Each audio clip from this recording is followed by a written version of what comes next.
பிரபஞ்ச சக்தி டிவி. வணக்கம். நான் 1984ஆம் ஆண்டு எழுதி வெளியிட்ட ராஜி இது உனக்காக நாவலை சம்யுக்தா கம்ப்யூட்டர்ஸ் திரு பிரேம்குமார் அவர்கள் ஆடியோ வீடியோவாக தயாரித்து வெளியிடுகிறார். நீங்கள் பார்த்து கேட்டு ரசியுங்கள். இந்த கதையில் வரும் பெயர்கள், சம்பவங்கள் அனைத்தும் கற்பனையே. இந்த நூல் தமிழ்நாட்டில் உள்ள எல்லா அரசு நூலகங்களிலும் கிடைக்கும். வீடியோ 2. ராஜி இது உனக்காக. ஆசிரியர் பிரபஞ்ச சக்தி பாலா. அத்தியாயம் 1. பலம் பலஹீனம். சந்திரசேகர் பிறந்து வளர்ந்தது மதுரையாக இருந்தாலும் அவனுடைய எண்ணங்கள் உலகம் முழுவதையும் ஒரு நாளைக்கு ஒரு முறையாவது சுற்றி வரும். இதற்கு பணம் தேவையில்லை. உடம்பு வலிக்க பயணம் செய்ய வேண்டாம். பள்ளிக்கூடத்தில் ஆசிரியர்கள் சொன்ன விஷயங்கள், புத்தகங்கள், பத்திரிகைகள் மூலம் தெரிந்து கொண்ட உண்மைகள், பொய்கள், வீட்டில் தந்தையும் மற்ற உறவினர்களும் சொல்லுகின்ற புத்திமதி உபதேசங்கள், நண்பர்கள் உரையாடலில் வரும் அந்தரங்கமான ரகசியங்கள் ஆகியவற்றை தன் மனதிற்கு இதமான வகையில் ஆங்காங்கே முடிச்சு போட்டு ஒரு கற்பனை குதிரையை உருவாக்கி அதன் மேல் ஏறி உட்கார்ந்து கொண்டு விரென்று சந்திரனின் எண்ணங்கள் பறந்து கொண்டிருக்கும். கற்பனை செய்ய தேவை தனிமை, அமைதி. இவை இரண்டும் சந்திரசேகருக்கு ஏராளமாக கிடைத்தன. அவன் வீட்டில் யாரும் அவனுக்கு எந்த வேலையும் கொடுக்க மாட்டார்கள். கால் மேல் கால் போட்டு நாற்காலியில் உட்கார்ந்து கையிலே பள்ளிக்கூட புத்தகத்தை பிடித்து கொண்டிருக்கும் சந்திரசேகரை பார்த்தால் முரட்டு சுபாவம் பிடித்த அவன் அப்பாவுக்கு கூட சாந்த உணர்வு ஏற்பட்டுவிடும். யாராவது மகனுக்கு வேலை கொடுத்தால் அவனை தொந்தரவு செய்யாதீர்கள், அவன் படித்துக் கொண்டிருக்கிறான், நான் கடைக்கு போய் வருகிறேன் என்று கண்டிப்புடன் சொல்லிவிட்டு கையில் பையை எடுத்துக்கொண்டு அப்பா ராமையா பிள்ளை கடைக்கு தானே கிளம்பி விடுவார். ராமையா பிள்ளை ரெவென்யூ இலாகாவில் ஜூனியர் ஆபீசர் என்றாலும் வீட்டில் கௌரவ பிரச்சனையை கிளப்ப மாட்டார். ஒவ்வொரு மாதமும் மகனின் பள்ளிக்கூட பிராகிரஸ் ரிப்போர்ட்டில் ரேங்க் என்ற தலைப்புக்கு கீழ் வரிசையாக 1 என்று எழுதியிருக்கும். முதல் ரேங்கை பார்த்துவிட்டு பெற்றோர் காவலர் கையொப்பம் என்ற இடத்தில் கையெழுத்து போடும்போது ராமையா பிள்ளைக்கு மதுரை ஜில்லா கலெக்டர் போல் பெருமையும் சந்தோஷமும் ஏற்படும். அதற்கு கைமாறாகத்தான் சந்திரனுக்கு வீட்டில் தனிமையும் அமைதியும் அளிக்கப்பட்டன. ஆனால் முதல் ரேங்க் வாங்குவதற்கு தூங்குகின்ற நேரம் போக மற்ற நேரம் முழுவதும் கையிலே புத்தகத்தை பிடித்து படித்துக் கொண்டிருக்க வேண்டுமா என்ன? யாருமே இதைப் பற்றியெல்லாம் யோசித்துப் பார்க்கவில்லை. அடைக்கோழி சந்திரன் என்று கேலி செய்து தங்கள் ஆத்திரத்தை தணித்துக் கொள்வார்கள். சந்திரன் தன் குடும்பத்தினர் கேலி பேச்சைப் பற்றி கவலைப்பட்டதில்லை. ஒரு நாள் இந்த அடைக்கோழி உலக பிரசித்தி பெற்ற மனிதனாக மாறி உலகம் முழுவதையும் சுற்றி வரப்போகிறது என்ற நம்பிக்கை அவன் மனதில் ஆழமாக பதிந்திருந்தது. உலக பிரசித்தி பெற்ற மனிதனாக மாறுவது எப்படி என்ற கேள்விக்கு விடை காண்பதற்குத்தான் தன் மனதிலே எண்ணங்களை புரட்டி புரட்டி போட்டு பார்த்தான். வருடக்கணக்காக புத்தகம் படிப்பது போல் நடித்துக்கொண்டு அதே சமயம் கற்பனை குதிரையில் சவாரி செய்து ஓர் உண்மையைக் கண்டுபிடித்தான். தன் லட்சியத்தை அடைய ஓர் ஆயுதம் தேவை. அந்த ஆயுதம் தன்னை விட்டு பிரிக்க முடியாததாக இருக்க வேண்டும். அழிந்து போகாததாக இருக்க வேண்டும். மற்றவர்கள் உதவி அதிகம் இல்லாமல் அடையக்கூடியதாக இருக்க வேண்டும். லட்சக்கணக்கானவர்களை பணிய வைத்து ஆட்டி படைக்கக்கூடியதாக இருக்க வேண்டும். அந்த ஆயுதம் 3 எழுத்து கொண்ட அறிவு தான் என்று தெரிந்து கொண்டபோது சந்திரனின் உடம்பெல்லாம் சிலிர்த்தது. அந்த ஆயுதத்தை தனக்கு சொந்தமாக்கிக் கொள்வதே தனது உடனடி லட்சியம் என்று முடிவு செய்தான். பள்ளிக்கூட படிப்பில் இறுதியாண்டு வந்துவிட்டது. மாநிலத்திலேயே சந்திரன் முதல் ரேங்க் வாங்குவான் என்று ஆசிரியர்கள் நம்பினார்கள். அவனுடைய தந்தையும் ஆசையோடு எதிர்பார்த்து கொண்டிருந்தார். ஆனால் சந்திரனோ மனித குலத்திலேயே முதல்வனாக வருவதற்கு வழி கண்டுபிடித்து அதை பின்பற்றத் தயாராகிக் கொண்டிருந்தான். பள்ளிக்கூட புத்தகங்கள் இப்போது பார்ப்பதற்கே அவனுக்கு கசப்பாகத் தோன்றின. கணிதம், விஞ்ஞானம், பூகோளம் போன்ற பாடங்கள் அவனுக்கு வெறுப்பை கொடுத்தன. அந்தப் புத்தகங்களை பக்கம் பக்கமாக மனப்பாடம் செய்து கொண்டிருந்தால் தன்னுடைய லட்சிய பயணம் தடைப்படும் என்ற எண்ணம் வலுப்பட ஆரம்பித்தது. தன்னுடைய நேரத்தையும் சக்தியையும் ஆங்கில இலக்கியத்தில் அறிவை வளர்த்துக் கொள்ள பயன்படுத்தினால் ஒருநாள் பெரிய மேதையாக உருவெடுக்க முடியும் என்ற நம்பிக்கை சந்திரனுக்கு ஏற்பட்டது. பள்ளி இறுதி ஆண்டில் அரசாங்க தேர்வு என்பதால் எல்லா மாணவர்களும் படிப்பில் அக்கறை காட்ட ஆரம்பித்தார்கள். ஆசிரியர்களும் ஒவ்வொரு மாணவனுக்கும் தனிப்பட்ட கவனம் செலுத்தினார்கள். இதுவரைதான் பயபக்தியுடன் மதித்த ஆசிரியர்களும் வகுப்பிலே முதல் ரேங்க் வாங்க வேண்டும் என்று தன்னோடு போட்டி போட்ட சக மாணவர்களும் சந்திரனின் கண்களுக்கு இப்போது கேலிப் பொருளாகத் தோன்றினார்கள். மாதத்தில் சராசரியாக ஒரு வாரம் லீவு போட்டு விடுவான். சந்திரன் ஆங்கில பரீட்சையைத் தவிர வேறு எந்த பரீட்சையையும் எழுத மறுத்தான். பள்ளிக்கூடத்தையும் ஆசிரியர்களையும் கல்வித் திட்டத்தையும் நாத்திகர்கள் கடவுள் நம்பிக்கையை கேலி செய்வது போல் அலட்சியப்படுத்திப் பேசினான். சில அரசியல் காரணங்களுக்காக மற்ற பள்ளிக்கூட மாணவர்கள் ஸ்ட்ரைக் செய்தபோது சந்திரன் அது பற்றிய அச்சடித்த துண்டறிக்கையை தன் பள்ளிக்கூட மாணவர்களிடம் கொடுத்து ஸ்ட்ரைக்கில் ஈடுபடச் சொல்லித் தூண்டிவிட்டான். மாணவர்களுக்கு சந்திரனின் இந்த தலைகீழ் மாற்றம் ஆச்சரியத்தை ஏற்படுத்தியது. அவனால் பள்ளிக்கூடத்திற்கு பெருமை ஏற்படப் போகிறது என்று எதிர்பார்த்திருந்த ஆசிரியர்களுக்கு வேதனையும் கோபமும் ஏற்பட்டன. சந்திரன் புத்தி கூர்மை உள்ளவன் என்பதாலும் இத்தனை ஆண்டுகள் முதல் ராங் வாங்கியவன் என்பதாலும் அவன் மீது ஒழுங்கு நடவடிக்கை எடுக்க தலைமை ஆசிரியருக்கு மனம் வரவில்லை. சந்திரனின் போக்கில் ஏற்பட்ட மாற்றம் வீட்டில் நிலவிய அமைதியான சூழ்நிலையை பாதிக்க ஆரம்பித்தது. அடிக்கடி பள்ளிக்கூடத்திற்கு போகாமல் இருந்ததும், பரீட்சை எழுதுவதில் அலட்சியம் காட்டியதும், பள்ளிக்கூட புத்தகங்களை படிப்பதை விட்டுவிட்டு ஆங்கில இலக்கிய புத்தகங்களில் ஈடுபாடு காட்ட ஆரம்பித்ததும் ராமையா பிள்ளைக்கு ஏமாற்றத்தையும் வெறுப்பையும் ஏற்படுத்தின.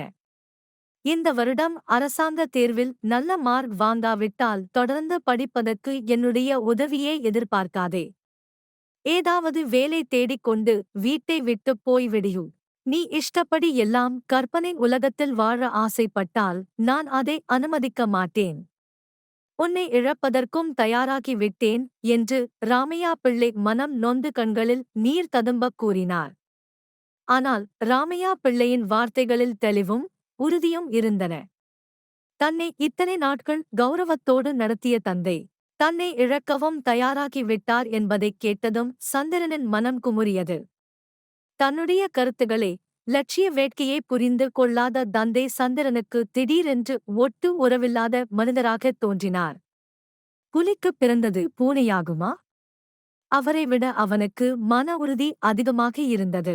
இன்னும் 6 மாதங்களுக்கு மேல் நீங்கள் ஆசைப்பட்டாலும் நான் இந்த வீட்டில் இருக்க மாட்டேன். கவலைப்படாதீர்கள் என்று பட்டென்று சந்திரன் பதிலுக்கு பேசிவிட்டான். 16 வயது வரையில் அடைக்கோழியாக வீட்டிலேயே இருந்தவனுக்கு இப்படி பேச எங்கிருந்து துணிச்சல் வந்தது? சந்திரன் மனதில் என்ன திட்டம் வைத்திருக்கிறான்? அரசாங்க வேலைக்கு அப்ளிகேஷன் போடுவதற்கு கூட வயது போதாது. வீட்டில் எல்லோருக்கும் ஒரே குழப்பமாகவும் மனக்கசப்பாகவும் இருந்தது. அப்பாவும் மகனும் நேருக்கு நேராக பேசுவதை மிகவும் குறைத்து விட்டார்கள். உறவினர்கள், ராமையா பிள்ளையின் நண்பர்கள் வீட்டுக்கு வந்து சொன்ன புத்திமதிகளை சந்திரன் கொஞ்சம் கூட இடம் கொடுக்காமல் நிராகரித்து விட்டான். அவர்களுக்கு அவன் மீது இருந்த மதிப்பு குறைய ஆரம்பித்தது. தந்தையை மதிக்காவிட்டால் தனக்கு இந்த மனிதர்கள் கூட்டத்தில் மதிப்பு கிடைக்காது என்பதை உணர்ந்தபோது தன்னை மாற்றிக்கொள்ள சந்திரன் தயாராக இல்லை. அதற்குப் பதிலாக தன்னைச் சுற்றி இருக்கும் கூட்டத்தை மாற்றிவிட முடிவு செய்தான். அரசாங்க தேர்வு முடிந்ததும் தன் புத்தகங்களையும் துணிமணிகளையும் எடுத்துக்கொண்டு சந்திரன் தன் தாத்தா வீட்டிற்குச் சென்றான். தாத்தா முத்தையா பிள்ளை வியாபாரம் செய்து மாதம் 1000 ரூபாய்க்கு மேல் சம்பாதித்துக் கொண்டிருந்ததால் தன் பேரன் சந்திரனை ஆதரிப்பதில் அவருக்கு எந்த கஷ்டமும் இருக்கவில்லை. 70 வயதான முத்தையா பிள்ளைக்கும் அவரோடு வசித்துக் கொண்டிருந்த மனைவி பார்வதி அம்மாளுக்கும் இப்போது வாழ்வதற்கு ஒரு காரணம் கிடைத்துவிட்டது. அப்பாவோடு சண்டை போட்டுவிட்டு வந்த பேரன் சந்திரனை மேலும் மனம் நோகவிடாமல் படிக்க வைத்து நல்ல நிலைக்கு கொண்டு வரவேண்டும் என்று உடனடியாக இருவரும் முடிவெடுத்தார்கள். ராமையா தன் தந்தையின் வீட்டுக்கு வந்து உரக்க கத்தினார். நீங்கள் இப்படி உதவி செய்வதால்தான் அந்த பயல் என்னை மதிக்க மாட்டேன் என்கிறான். இப்படி அப்பனையும் மகனையும் பிரித்த பாவம் உங்களை விடாது. என்னை தூக்கி எறிந்த மாதிரி உங்களையும் ஒரு நாள் தூக்கி எறியப் போகிறான். அப்போதுதான் உங்களுக்கு புத்தி வரும். நீங்கள் செய்கின்ற பாவத்திற்கு புழுத்துச் சாகப் போகிறீர்கள். முத்தையா பிள்ளை எதுவும் சொல்லாமல் தன் தோளில் இருந்த துண்டை எடுத்து முகத்தை துடைத்துக் கொண்டார். பார்வதி அம்மாள் இங்கே தன் மகன் ராமையா கோபத்தில் தன்னை அடித்து விடுவானோ என்று பயந்து சுவரோடு சுவராக ஒட்டிக்கொண்டு உட்கார்ந்திருந்தாள். உள்ளறையில் ஜன்னல் வெளிச்சத்தில் வயர்பின்னல் போட்ட நாற்காலியில் எதையும் பற்றி கவலைப்படாமல் சந்திரன் கால் மீது கால் போட்டுக்கொண்டு தாமஸ் ஹார்டி எழுதிய தி ரிட்டர்ன் ஆப் தி நேட்டிவ் என்ற மனதை ஈர்க்கும் நாவலை படித்துக் கொண்டிருந்தான். அதை பார்த்து விட்டு தோற்றுப்போன வேங்கியைப் போல் ராமையா பிள்ளை தன் வீட்டிற்கு திரும்பிப் போய்விட்டார். இந்த புதிய வாழ்க்கையில் எத்தனையோ சிரமங்கள் இருந்தாலும் சந்திரனுக்கு முழுமையான சுதந்திரம் இருந்தது. 6 ஆண்டுகள் அமெரிக்கன் கல்லூரியில் படித்து அவன் MA பட்டம் பெற்றான். வருடத்திற்கு ஒரு முறை அப்பா இல்லாத நேரத்தில் சந்திரன் தன் வீட்டிற்குப் போய் அம்மாவோடும் தம்பி தங்கைகளோடும் வேடிக்கையாக பேசி நேரத்தை போக்கிவிட்டு மறுநாள் காலையில் தாத்தா வீட்டிற்கு திரும்பி விடுவான். MA படித்து முடித்த பிறகும் கூட மற்ற இளைஞர்களைப் போல் ஏதாவது வேலைக்குப் போய் பணம் சம்பாதிக்க வேண்டும் என்ற எண்ணம் சந்திரனுக்கு வரவில்லை.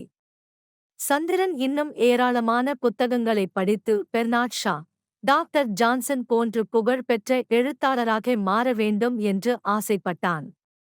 ஆனால் தாத்தாவும் பாட்டியும் MA பரீட்சை முடிந்ததும் சொன்ன வார்த்தைகள் அவனை வாழ்க்கையில் 2வது முறையாக உலுக்கின. சந்திரா, நாங்கள் சொல்கிறோம் என்று வருத்தப்படாதே. எத்தனை நாட்களுக்கு இப்படியே புத்தகங்களை படித்துக் கொண்டிருக்கப் போகிறாய்? எங்களுக்கு 75, 76 வயதாகிவிட்டது. நாங்கள் இருக்கும்போதே நீ 10 பணம் சம்பாதிக்க ஒரு வழியைத் தேடிக் கொண்டால் நல்லது. திடீரென்று நாங்கள் செத்துப் போய்விட்டால் நீ யார் வீட்டில் போய் நிற்பாய்? உனக்கும் உன் அப்பாவுக்கும் ஒத்து வராது. ஆகையால் சீக்கிரம் ஒரு வேலையில் அமர்வதற்கு முயற்சி செய். சிறிய வேலையாக இருந்தாலும் பரவாயில்லை என்று சொல்லிவிட்டு தாத்தாவும் பாட்டியும் சந்திரன் படுத்துக் கொண்டிருந்த அறையில் இருந்து நகர்ந்து விட்டார்கள். சந்திரனின் மனநிலை ஓர் ஆகாய விமானம் எரிபொருள் காலியாகி 2000 அடி உயரத்தில் இருந்து பொத்தென்று கீழே விழுந்தது போல் இருந்தது. சில மணி நேரத்தில் மனதைத் திடப்படுத்திக் கொண்டான். ஒரு டுட்டோரியல் காலேஜில் மாதம் 200 ரூபாய் சம்பளத்திற்கு காலையில் 9 மணியிலிருந்து மாலை 6 மணி வரை வேலை பார்க்கச் சந்திரன் சம்மதித்து விட்டான். ஆரம்பத்தில் வெறுப்பாகவும் சிரமமாகவும் இருந்தாலும் தன் திறமையை பயன்படுத்தி சூழ்நிலையை சந்தோஷமாக மாற்றி அமைத்து விட்டான். இப்போது தானே பணம் சம்பாதிக்க ஆரம்பித்து விட்டதால் சந்திரன் யாருக்கும் பாரமாக இருக்கவில்லை. டுட்டோரியல் காலேஜில் ஓய்வாக இருக்கும்போதும் வீட்டிற்கு வந்த பிறகும் விடுமுறை நாட்களிலும் ஆங்கில இலக்கியம் என்ற மகாசமுத்திரத்தில் நீந்தித் திளைத்தான். ஆங்கில இலக்கிய புத்தகங்களை படிக்கும்போது சந்திரனுக்கு ஒரு போதை உணர்வு ஏற்பட்டது. எதை படிக்கிறோம், எதற்காக படிக்கிறோம், படிப்பதெல்லாம் மனதிலே பதிகிறதா என்றெல்லாம் அவன் யோசிக்கவில்லை. இப்படி படிப்பது அவனை பலருடைய பரிகாசத்திற்கு ஆளாக்கியது. ஆனால் சில நெருங்கிய நண்பர்கள், அவனோடு நீண்ட நேரம் உரையாடியவர்கள் பிற்காலத்தில் சந்திரன் மேதையாக வருவான் என்று நம்பினார்கள். அவர்களுடைய நம்பிக்கை அவனுக்கு உற்சாகத்தை கொடுத்தது. அந்த உற்சாகத்தை இன்னும் அதிகமாக படிப்பதில் செலுத்தினான். மிஸ்டர் சந்திரன், சென்னையில் உள்ள ஒரு கல்லூரியில் டியூடர் போஸ்டுக்கு தகுதியானவர்கள் விண்ணப்பிக்கலாம் என்று விளம்பரம் வந்திருக்கிறது, பார்த்தீர்களா? நீங்கள் அப்ளிகேஷன் போட்டால் கண்டிப்பாக கிடைக்கும். டுட்டோரியல் காலேஜ் பிரின்சிபால் சொன்னது சந்திரனுக்கு உண்மையில் சந்தோஷத்தை கொடுக்கவில்லை. Subject, predicate, object, active voice, passive voice என்று கல்லூரி மாணவர்களுக்கு சொல்லிக் கொடுப்பதும் அவர்கள் எழுதுகின்ற விடைத்தாள்களை திருத்துவதும் தன் முன்னேற்றத்திற்கு எந்த விதத்தில் உதவப் போகிறது? ஆனால் மாதம் 800 ரூபாய் சம்பளம் என்ற அறிவிப்பு சந்திரனின் மனதை ஈர்த்தது. வேண்டா, விருப்பாக அப்ளிகேஷன் போட்டு வைத்தான். அப்ளிகேஷன் போட்டவர்களில் 17 பேர் நேர்முகத் தேர்வுக்கு அழைக்கப்பட்டார்கள். தேர்வுக் குழுவினருக்கு அந்த 17 பேரிலும் சந்திரனின் இலக்கிய அறிவைச் சோதிப்பதற்கு அதிக நேரம் ஒதுக்க வேண்டியதாயிற்று. அது ஒரு தேர்வு என்ற பயமோ அல்லது தன் எதிர்காலத்தை நிர்ணயிக்கப் போகும் நிகழ்ச்சி என்று நினைத்து அதற்கு முக்கியத்துவம் கொடுக்கின்ற தோற்றமோ சந்திரனிடம் காணப்படவில்லை. நண்பர்களோடு அளவளாவது போல் அலட்சியமாக ஆனால் தன்னம்பிக்கையோடு கேள்விகளுக்கு பதில் சொல்லிக் கொண்டிருந்தான். தேர்வுக் குழுவினர் அந்த அலட்சியத்திற்கும் தன்னம்பிக்கைக்கும் ஆழமான அறிவு காரணமாக இருக்குமோ என்று தெரிந்து கொள்ள ஆசைப்பட்டார்கள். மிஸ்டர் சந்திரசேகர், நீங்கள் கேள்விகளுக்கு நேரடியாக பதில் சொல்லாமல் சுற்றி வளைத்து சமாளிக்கிறீர்கள்.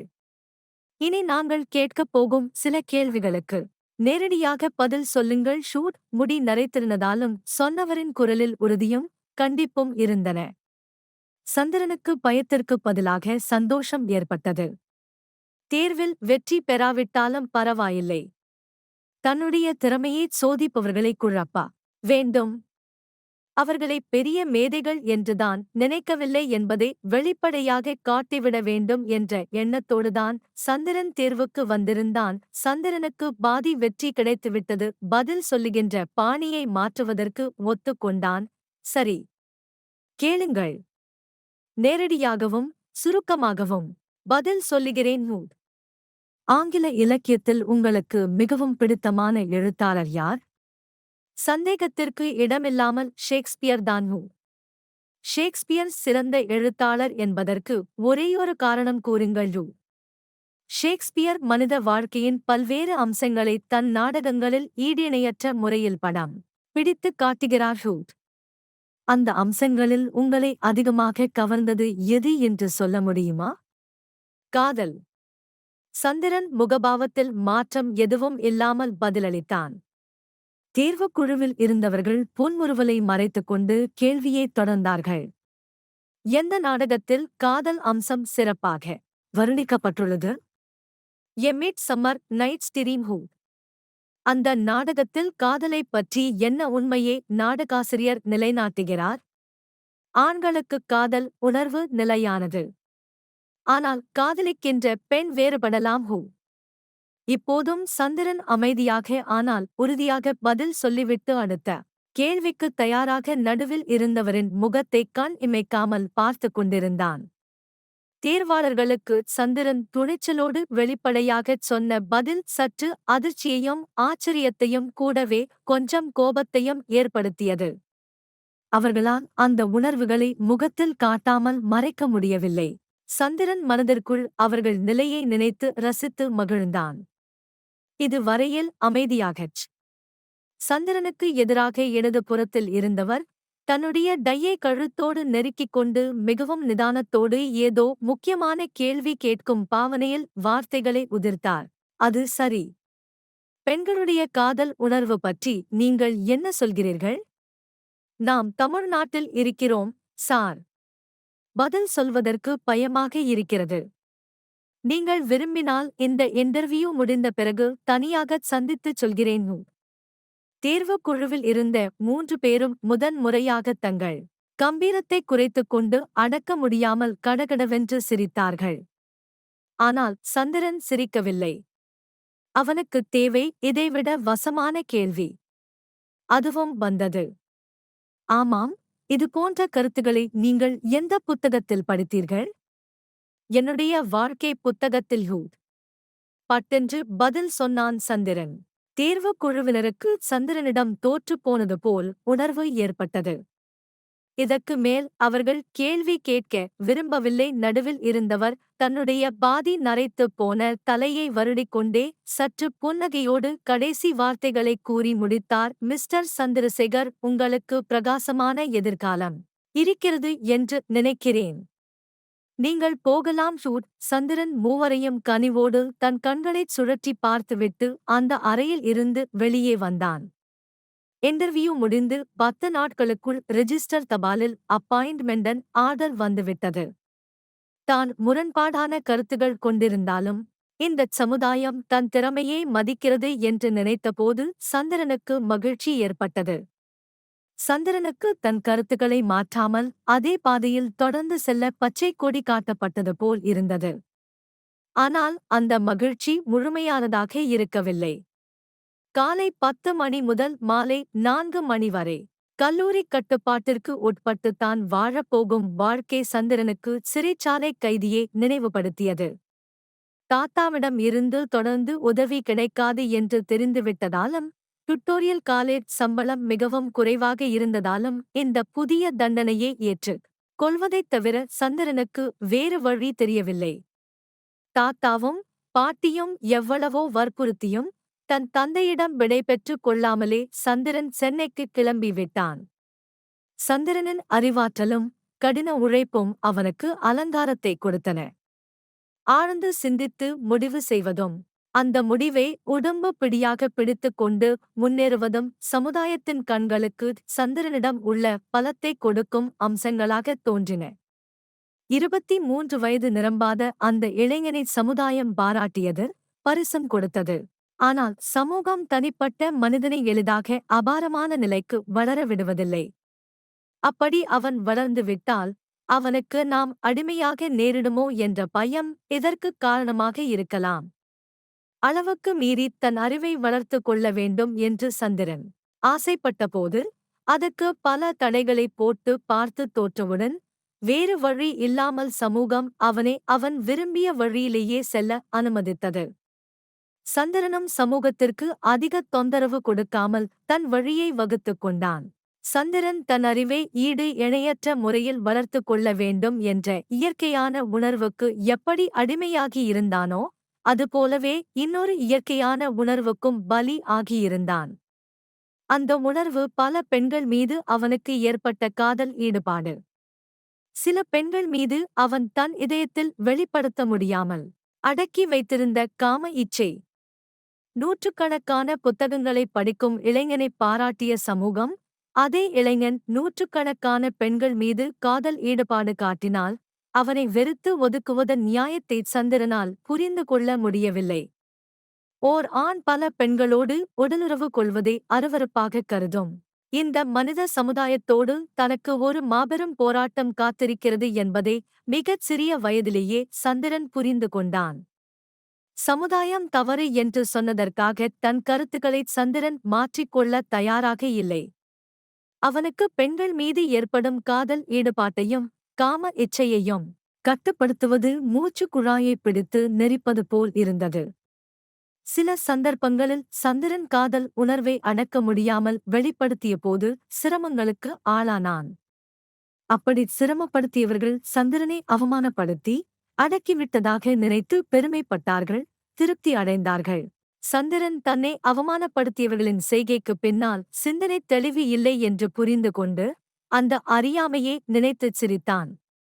அவர்களை பழி வாங்க வேண்டும் என்று நினைத்து தன் நேரத்தையும் சக்தியையும் சிதறடிக்கவில்லை.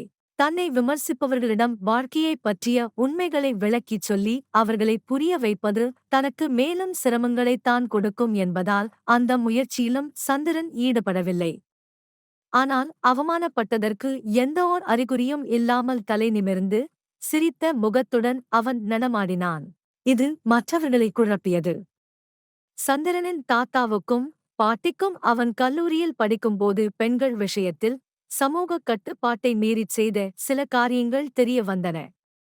அவற்றைப் பற்றி நேரடியாக கேட்காவிட்டாலும் மறைமுகமாக தங்கள் வெறுப்பை காட்டினார்கள். தன் தாத்தாவும் பாட்டியும் எவ்வளவுதான் தன் மீது அன்பு காட்டினாலும் அவர்களும் சமூகத்தின் அங்கத்தினர்கள்தான். சமூகம் வெறுக்கும்போது அவர்களும் சேர்ந்து தன்னை வெறுத்தாலும் ஆச்சரியப்படுவதற்கில்லை என்பதை சந்திரன் உணர்ந்தான். அவர்களுடைய உறவுக்காகவோ ஆதரவுக்காகவோ தன்னுடைய சுதந்திரமான கருத்துக்களை, அவற்றின் இயற்கையான வளர்ச்சியை அவன் விலை பேசத் தயாராக இல்லை. ஓர் ஆணுக்கு எந்த பெண்ணின் மீதும் ஏற்படுகின்ற காதல் ஈடுபாடும் காம இச்சையும் இயற்கையானது, நியாயமானது, குற்றமற்றது என்பது சந்திரனின் அசைக்க முடியாத நம்பிக்கை. மனைவியைத் தவிர மற்ற பெண்களின் மீது ஓர் ஆணுக்கு ஏற்படுகின்ற இது போன்ற ஈடுபாடு நியாயமற்றது, தண்டிக்கப்பட வேண்டிய குற்றம், வளரவிடாமல் தடுக்க வேண்டிய பலஹீனம் என்பது சமுதாயத்தின் ஏகோபித்த முடிவு. தன்னுடைய பலத்தை எப்படி வேகமாக வளர்ப்பது, தன்னுடைய பலஹீனத்தை எப்படி கொஞ்சம் கொஞ்சமாக நியாயமானது என்று நிரூபிப்பது என்று திட்டமிட்டவாறு சந்திரன் கல்லூரி வேலையை ஒப்புக்கொள்வதற்காக சென்னைக்கு வந்து சேர்ந்தான். நன்றி. மீண்டும் அடுத்த வெள்ளிக்கிழமை இரவு 8 மணிக்கு சந்திப்போம்.